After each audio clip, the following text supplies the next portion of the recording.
Study IQ IAS, अब तैयारी हुई अफोर्डेबल।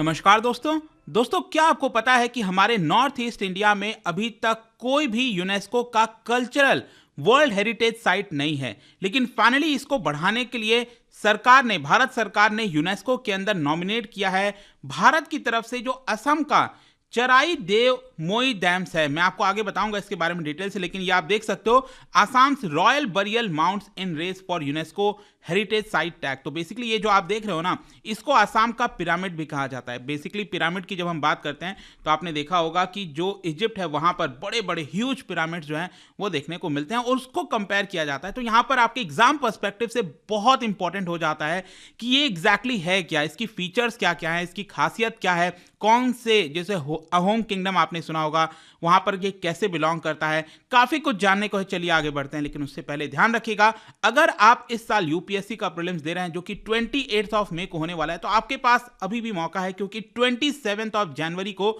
हमारे द्वारा लॉन्च किया जा रहा है प्रीलिम्स क्रैक करने के लिए SIP plus, success in prelims plus का प्रोग्राम, जिसके तहत 200+ आवर्स की लाइव क्लासेस होगी। स्टैटिक और करंट अफेयर्स का इंटीग्रेटेड स्टडी कराया जाएगा ताकि आप ये निकाल सकें, और साथ ही साथ बुक्स भेजे जाएंगे आपके घरों तक। All India open mock test भी आप दे सकते हैं। ये सारी चीजें बहुत कम दाम पर आपको मिल सकती हैं, क्योंकि इस समय रिपब्लिक डे सेल चल रहा है जो कि 26 जनवरी तक ही रहेगा।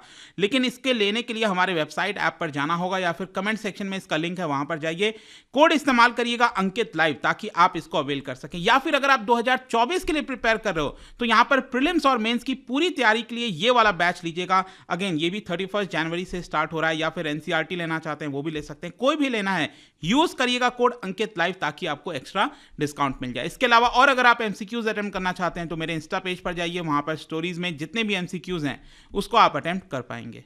तो चलिए शुरुआत करते हैं और सबसे पहले देखते हैं एग्जैक्टली हुआ क्या। देखिए, असम के जो चीफ मिनिस्टर हैं हिमंत बिस्वा शर्मा, उन्होंने अनाउंस किया कि सेंट्रल गवर्नमेंट के द्वारा डिसाइड किया गया है कि असम के अंदर जो चराई देव मोई डैम्स है, मैं आपको दिखाता हूं। बेसिकली अगर आप असम का मैप देखोगे तो यहां पर इसका जो पूरा नॉर्थ ईस्टर्न वाला साइड है, यहां पर आप देखिए ये डिस्ट्रिक्ट है चराई देव की हम बात कर रहे हैं, देव बेसिकली जो कहते हैं ना, चराई देव, इस नाम का ये डिस्ट्रिक्ट है। और यहीं पर बेसिकली जो माउंट्स की हम बात कर रहे हैं ना, जो ग्रास से ढका हुआ था, और उसको बेसिकली यहां पर बोला जाता है मोई डैम्स। ठीक है, इसके बारे में भी हम डिटेल से चर्चा करेंगे।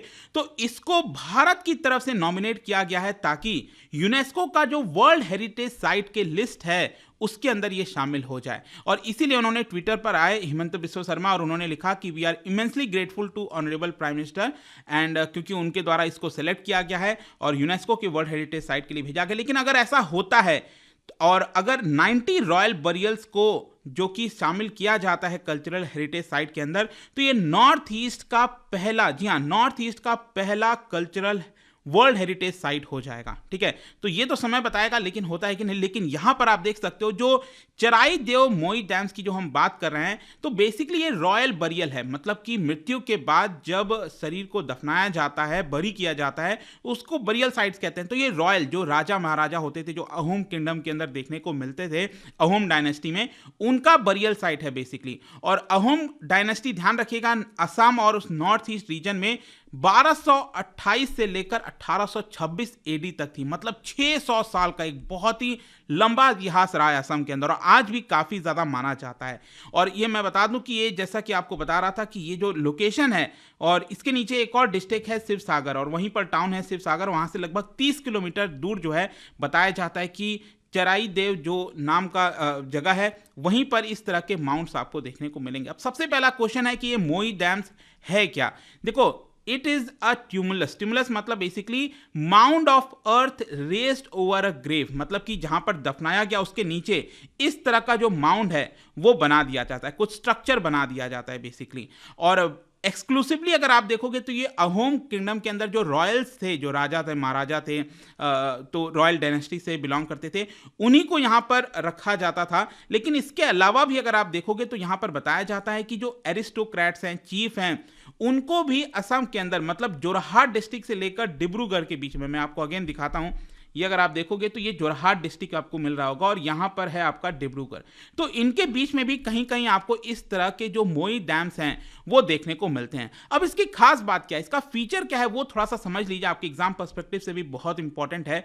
बेसिकली बताया जाता है कि एक टिपिकल मोई डैम के अंदर आपको एक या उससे ज्यादा चैम्बर्स देखने को मिलते हैं, मतलब कि इसके अंदर जो है ना अलग अलग चैम्बर्स में इसको डिवाइड किया गया है, अलग अलग रूम टाइप का आप कह सकते हो जो चैम्बर है वो डिवाइड किया गया है। फिर उसके पहले ये मिट्टी का जो आप देख रहे हो यहां पर ये बना दिया जाता है माउंट जैसा और उसको ग्रास से ढक दिया जाता है। उसके ऊपर आप देख रहे होगे यहां पर आपको ग्रास देखने को मिलेगा और उसके भी ऊपर यहां पर एक पवेलियन है जिसका नाम है चाओ चली। ठीक है, मेरा प्रोनाउंसिएशन गलत हो सकता है, अगर आप में से जो लोग आसाम के हैं जो देख रहे हैं प्लीज बताइए क्या इसका प्रोनाउंसिएशन गलत, लेकिन चाओ चली जो है ये आप देख सकते हो इस तरह का जो पवेलियन है वो यहां पर बना दिया गया है। और इसके साथ साथ यहां पर अगर आप ध्यान से देखोगे इसके सराउंडिंग में बहुत ही छोटा सा ये वॉल जैसा आपको दिख रहा होगा और ये ऑक्टोगोनल शेप में होता है। ये आप देख रहे हो ना इस तरह से 8 साइड्स इसके होते हैं, तो ये ऑक्टोगोनल शेप में होता है। इसको यहां से ऐसे बना दिया जाता है और वहां पर एक एंट्रेंस होता है, ये आप देख पा रहे हो, ये एंट्रेंस भी इसके अंदर जाने के लिए बनाया गया है।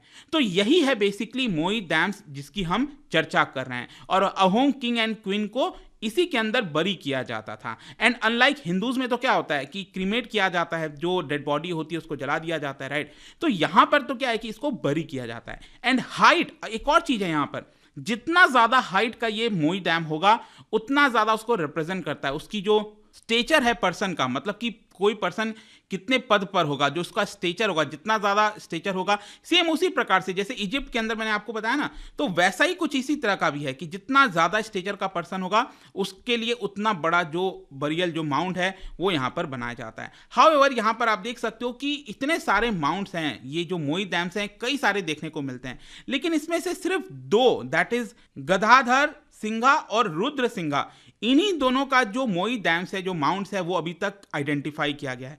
बाकी जितने हैं उनमें से अभी तक एग्जैक्टली आइडेंटिफाई नहीं किया जा सका है कि वो किनका है। और इनसाइड चैम्बर के इनसाइड मैंने आपको बताया ना इसके अंदर अलग अलग चैम्बर्स हैं, तो चैम्बर्स के अंदर भी बताया जाता है कि यहां पर जो किंग है उसके साथ साथ आफ्टर लाइफ, मतलब जीवन के बाद भी जो उनको आइटम्स की जरूरत पड़ सकती है वो सारी चीजें उसके साथ रखे जाते हैं। सर्वेंट्स हो गया, हॉर्स हो गया, लाइफ स्टॉक हो गया, इनफैक्ट उनके वाइफ्स भी जो है वो उसके अंदर रखे जाते हैं साथ में। So it is the similarity of Ahom burial sites with that of ancient Egyptians, और इसीलिए इसको आसाम का पिरामिड भी कहा जाता है।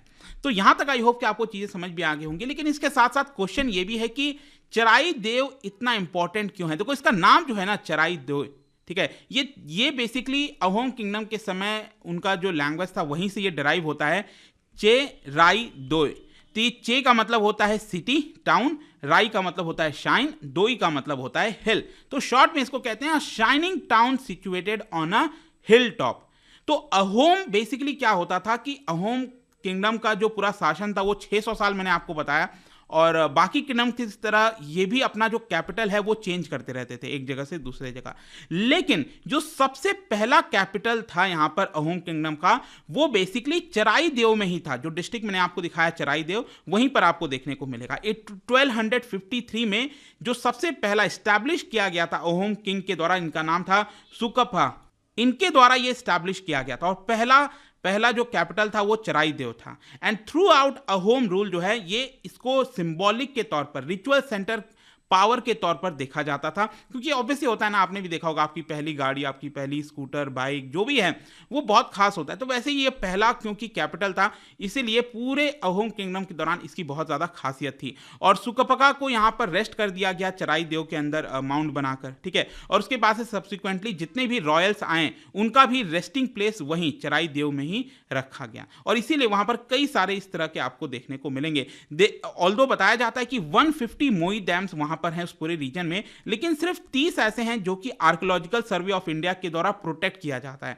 तो यहां पर कहीं ना कहीं और प्रोटेक्शन की जो भावना है और ज्यादा संख्या को इसके अंदर लाना चाहिए, और क्योंकि ये मेजर टूरिस्ट अट्रैक्शन है, जो लोग वहां पर जाते हैं उसको देखने भी जाते हैं। और जो अभी नॉमिनेट किया गया है इसको यूनेस्को के वर्ल्ड हेरिटेज साइट की लिस्ट के अंदर इंक्लूड करने के लिए, तो इसके अंदर यहां पर डोजियर में यह भी बोला गया है कि ऑल्दो मोई डैम्स अगर हम देखें तो ये ईस्ट और साउथ ईस्ट एशिया बाकी देशों में भी आपको देखने को मिलेंगे, लेकिन जो क्लस्टर ऑफ मोई डैम्स हैं और स्पेशली जो अहोम किंगडम का ये खास बात था चराई देव, उसकी वजह से ये एक अपने आप में यूनिक हो जाता है। और इसीलिए सरकार ने कहा कि हम चाहते हैं कि यूनेस्को इसको वर्ल्ड हेरिटेज साइट का दर्जा दे। ऑब्वियस सी बात है, अगर वो मिल जाता है तो उससे ज़्यादा टूरिज्म बढ़ता है और लोग देखने आते हैं, फॉरेन से टूरिस्ट आते हैं, तो बहुत ही ज़्यादा इसकी खास बात हो जाती है। लेकिन आखिरी में जाने से पहले आपके मन में कई लोग ये भी सोच रहे होंगे काफ़ी देर से, ये अहोम्स कौन थे?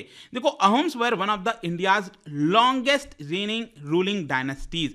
मतलब कि अगर आपको बताऊं तो ये आपको याद होगा 1500-1600 एडी के आसपास, जब मुगल का पूरा राज चल गया था।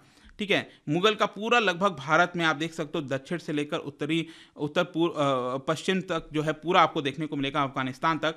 तो यहाँ पर आप देख सकते हो नॉर्थ ईस्ट रीजन एक ऐसा जगह था, ये जो पूरा आसाम, मतलब बांग्लादेश की जहाँ से शुरुआत होती है ना, वहाँ से लेकर पूरा बर्मा के अंडर तक, मतलब म्यांमार है ना जो आज का, वहाँ के अंडर तक जाकर जो है ये पूरा रीजन अहोम किंगडम के अंदर आता था। मतलब कि खास बात यह है कि सोच के देखिए, मुगल एम्पायर इतना पावरफुल होने के बाद भी वो अहोम किंगडम को कैप्चर नहीं कर पाया था। एंड अहोम्स भी अगर आप देखोगे, they were known to be able administrators, valiant warriors थे ये एक प्रकार से। और काफ़ी बड़ा चुनौती उन्होंने ब्रिटिशर्स को भी दिया था जब ब्रिटिशर्स वहाँ पर गए थे। तो ठीक है, तो इसके लिए इंपॉर्टेंट हो जाता है, स्पेशली जो अभी करंट का पॉलिटिकल सिनारियो है, बीजेपी जो एक नेशनलिस्ट रेटोरिक जो है उसको भी ग्रो करने में मदद करता है, क्योंकि ये वहीं से बिलोंग करते हैं। और साथ ही साथ आपको एक और चीज़ समझना है कि पिछले साल आपको याद होगा कि जो अहोम जनरल थे, एक फोक हीरो हैं, अभी भी माने जाते हैं आसाम के अंदर, लचित बोरफुकन, उनका 400th बर्थ एनिवर्सरी जो है सेलिब्रेट किया गया था